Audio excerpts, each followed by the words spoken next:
Good morning students. Class 1 में subject English grammar. आज हम लोग स्टडी करेंगे इंग्लिश ग्रामर में चैप्टर 16 आर्टिकल्स। आर्टिकल्स में आपका कौन कौन सा होता है ये आपको पहले से पता है कि ए एन और द आर्टिकल्स होते हैं।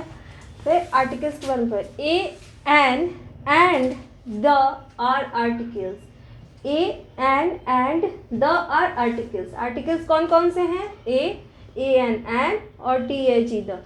तो a and an are known as indefinite articles, यानी ए और एन को हम लोग इंडेफिनिट आर्टिकल्स के रूप में जानते हैं और the is known as definite articles. The को हम लोग डेफिनिट आर्टिकल्स के रूप में जानते हैं। तो यूज़ ऑफ ए आप सबसे पहले पढ़ेंगे use of A.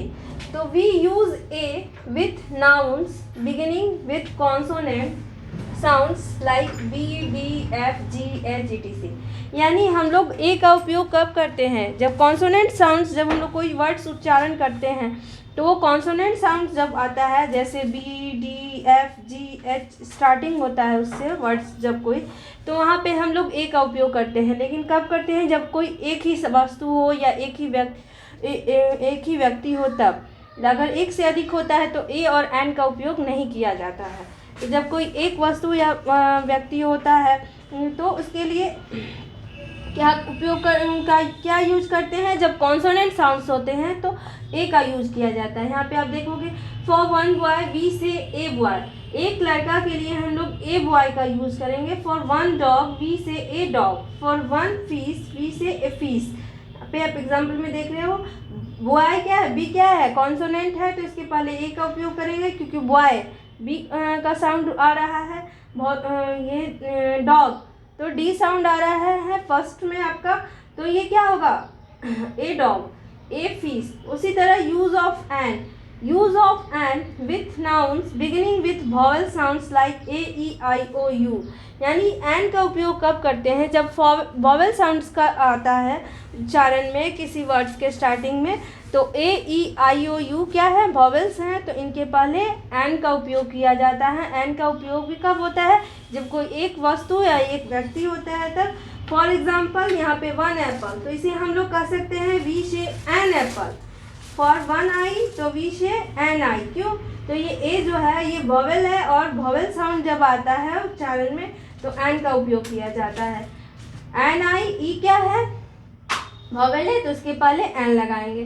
For one ice cream के लिए हम लोग उसको कह सकते हैं we say an ice cream.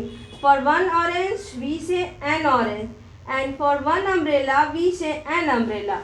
Next है जैसे यहाँ पे एग्जांपल में आप देखो इस तरह से अलग करके लिखा हुआ है an apple, an eye, an ice cream, an orange, an umbrella. उसके बाद use of the. We use the to denote specific things. यानी जब कोई विशेष चीज़ें होती हैं तो उनके दर्शाने, उनको बताने के लिए हम लोग द का उपयोग करते हैं। तो we use the before the names of unique natural things. यानी प्राकृतिक जो चीज़ होती हैं, यूनिक होते हैं, उनके पहले द का उपयोग हम लोग करते हैं। The sun, the Mars, the earth, the moon, the Saturn. Second है we use the before all the direction. यानी जितनी भी दिशाएं होती हैं उनके पहले हम लोग द का उपयोग करते हैं। जैसे एग्जाम्पल में है the east, the south, the north, the west, etc. Third है the is also use before the names of rivers, mountains, holy books, etc.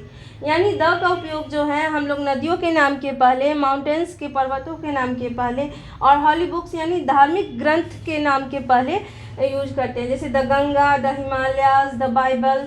तो द गंगा क्या, और गंगा क्या हुआ? रिवर हुआ, हिमालय पर माउंटेन हुआ और बाइबल बुक हुआ, हॉली बुक हुआ, बुक में।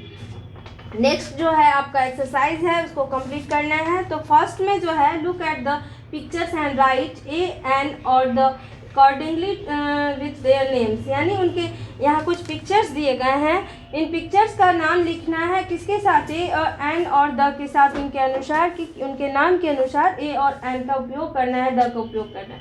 यहाँ आप एरोप्लेन का पिक्चर देख रहे हैं तो एरोप्लेन के पहले क्या लगेगा? An aeroplane. क्यों? क्योंकि ए जो है वो आपका वॉवेल है तो वॉवेल के पहले एन लगता है।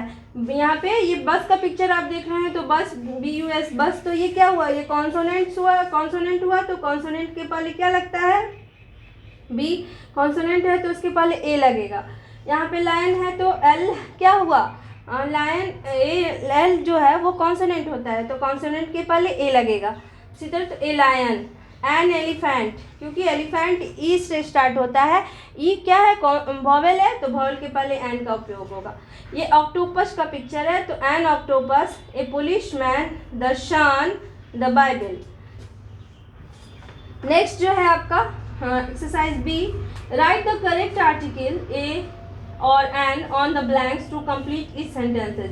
यानी यहाँ पे जो सेंटेंसेस बी में दिए गए हैं एक्सरसाइज बी में, इसमें सिर्फ आपको ए और एन फिल करना है। तो आपको यहाँ पे इसको सेंटेंस को पढ़ना है और उसके हिसाब से ए और एन फिल करना है। तो फर्स्ट में क्या है, our teacher told us a story. Second है, it was a fantasy story. Third है, it was about a dog named Moti. Fourth है, Moti like to chase a cat named Tina. One day Tina got stuck in an apple tree. A man tried to get Tina out. Our teacher wants us to come up with an ending. I am going to write a happy ending.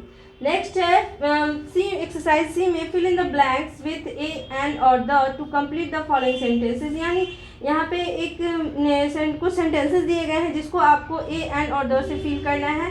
ऊपर में सिर्फ A N fill करना था, लेकिन इसमें ए an और the का तीनों का उपयोग करना है, तीनों आर्टिकल्स का। एक बार फिर बता देते हैं, ए एन जो है इनडेफिनिट आर्टिकल्स है और द जो है वो डेफिनिट आर्टिकल्स है। फर्स्ट में है, there lived a king in Avantipuram. Second है, he had a son and a beautiful daughter. Third में, the king loved them both. Fourth है, one day the king went to meet a sant living in a jungle. Fifth है, the son looked at the king and gave him an upper to wear. Six है, the king was surprised at the behaviour of son. Seven है, the surprised king was served an onion on a clay plate. Thank you. Next अगले class में ये chapter यहाँ पे ख़त्म होता है।